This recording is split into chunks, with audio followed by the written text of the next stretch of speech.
بسم اللہ الرحمن الرحیم۔ پرسنل میں اعتکاف کے مختصر فضائل و مسائل دریافت کیے گئے۔ اعتکاف عکوف سے ہے، جم کر بیٹھ جانا۔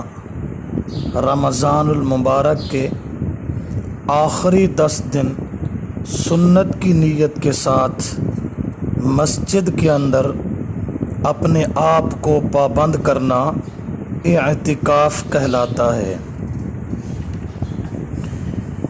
رسول اللہ صلی اللہ علیہ وسلم نے فرمایا، من اعتکف یوما ابتغاء وجہ اللہ جعل اللہ بینہ وبین النار ثلاث خنادق ابعد مما بین الخنافقین۔ بحوالہ الترغیب والترہیب، جلد نمبر 2 صفحہ 96، کہ جو آدمی اللہ کی رضا کے لیے ایک دن کا اعتکاف کرتا ہے تو اللہ اس کے درمیان اور دوزخ کے درمیان 3 خندقیں حائل کر دیتے ہیں جو دنیا جہان سے زیادہ وسیع اور چوڑی ہیں۔ ایک دن کا اتنا اجر ہے، پورے عشرے کا کتنا اجر ہوگا۔ دوسری حدیث میں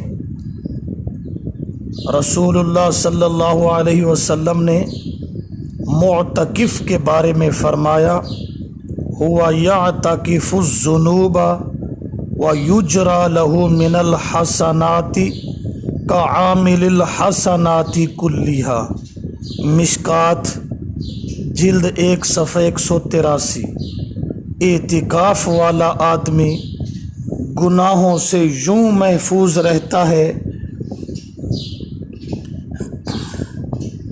اور اس کو تمام نیکیاں ملتی ہیں جو وہ اعتکاف کی وجہ سے نہیں کر سکتا۔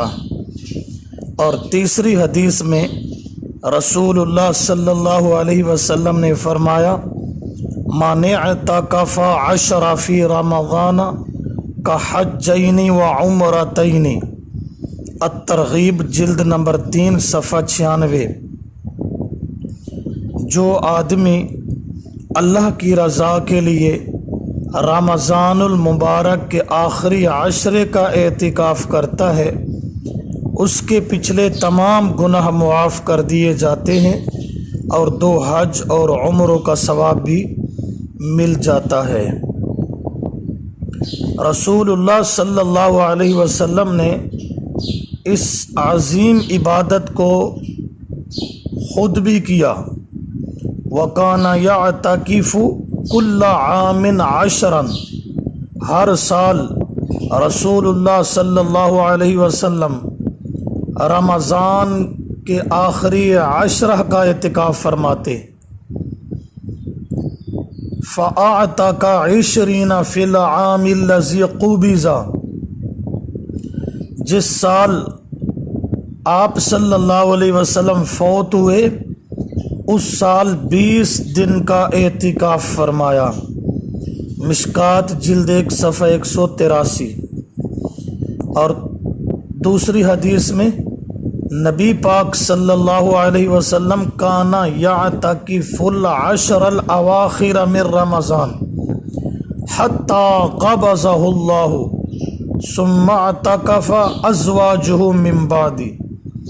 ابو داؤد جلد 1 صفحہ 334، کہ رسول اللہ صلی اللہ علیہ وسلم اپنی وفات تک رمضان المبارک کے آخری عشرے میں اعتکاف فرماتے تھے، اور نبی علیہ السلام کی وفات کے بعد ازواج مطہرات رضی اللہ تعالی عنہن بھی اعتکاف کیا کرتی تھیں۔ اور اس میں عظمت کی بات یہ ہے کہ جو آدمی رمضان المبارک کے آخری عشرہ میں اعتکاف کی سعادت حاصل کرتا ہے وہ شب قدر سے محروم نہیں رہتا، کیونکہ اعتکاف والا آدمی اپنے اعتکاف کی وجہ سے اگر سوتا بھی رہے تو اللہ کے ہاں عبادت گزاروں میں شمار ہوتا ہے۔ اس لیے رسول اللہ صلی اللہ علیہ وسلم شب قدر کے حصول کے لیے اعتکاف کا اہتمام فرماتے۔ ان رسول اللہ صلی اللہ علیہ وسلم اعتکف العشر الاول من رمضان ثم اعتکف العشر الاوسط۔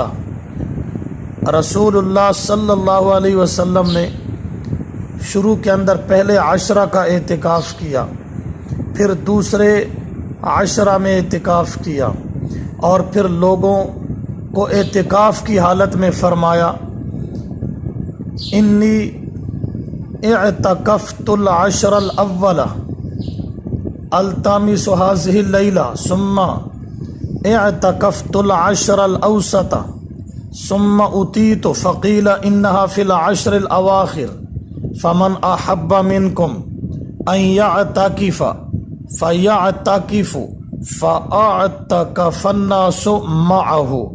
مسلم شریف جلد 1 صفحہ 370۔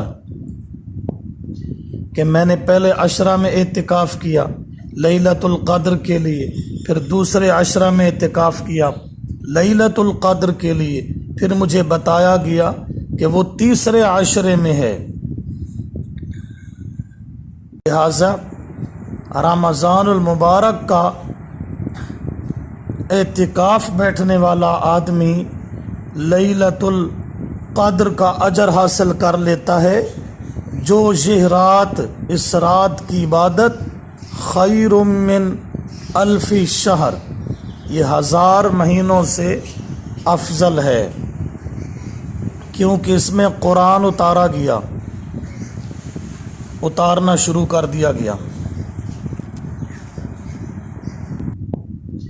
کہ میں نے پہلے عشرہ میں اعتکاف کیا لیلۃ القدر کے لیے، پھر دوسرے عشرہ میں اعتکاف کیا لیلۃ القدر کے لیے، پھر مجھے بتایا گیا کہ وہ تیسرے عشرے میں ہے۔ لہذا رمضان المبارک کا اعتکاف بیٹھنے والا آدمی لیلۃ القدر کا اجر حاصل کر لیتا ہے، جو یہ رات، اس رات کی عبادت خیر من الف شہر، یہ 1000 مہینوں سے افضل ہے، کیونکہ اس میں قرآن اتارنا شروع کر دیا گیا۔